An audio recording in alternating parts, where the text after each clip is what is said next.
You haven't established a motive. You want a motive? I'll give you a motive. That woman gave Kendall her room key. I saw her do it.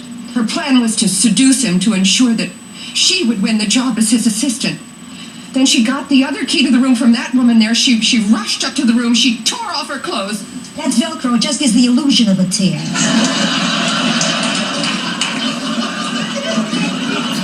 She flung her dress on the bed. She slipped into a negligee and awaited her prey. What she didn't realize was the reason that Kendall went to her room.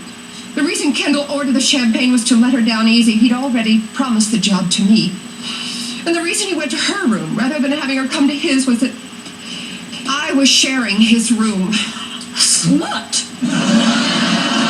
When Kendall told her the truth, she flew into a jealous rage. She plunged the steak knife into his chest. That tramp murdered my lover. I know Blanche Devereaux, Lieutenant, and this trap is incapable of committing murder.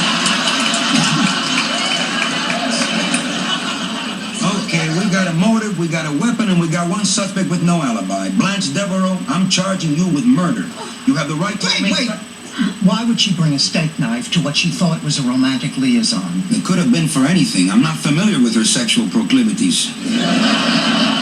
What are you, a rookie? You still haven't answered the question of how somebody else got into the room. What if there was a knock at the door? Nesbitt might have assumed that it was the waiter with the champagne. That is speculation. One more point. The hotel security chief cordoned off the room. So the only people who saw the room after the murder, other than you and your staff, were the waiter, the security chief, and the four of us.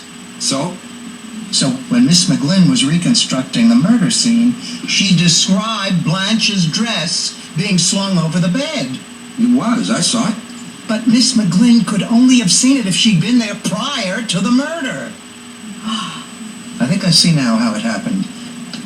Last evening at dinner, when Miss McGlynn saw Blanche give Kendall Nesbitt her key, she was furious. She dropped a steak knife into her purse. Big deal. I took a whole place. Not now.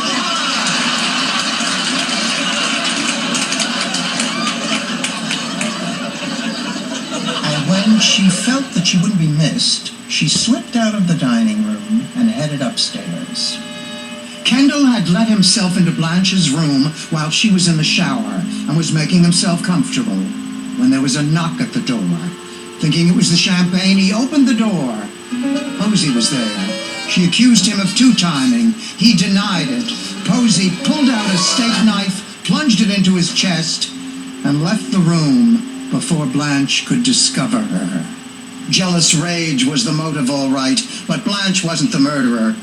There's your murderer, Posey McGlynn. Well, Miss McGlynn, what do you have to say now? Dorothy Spornak, you've stuck your nose in for the last time.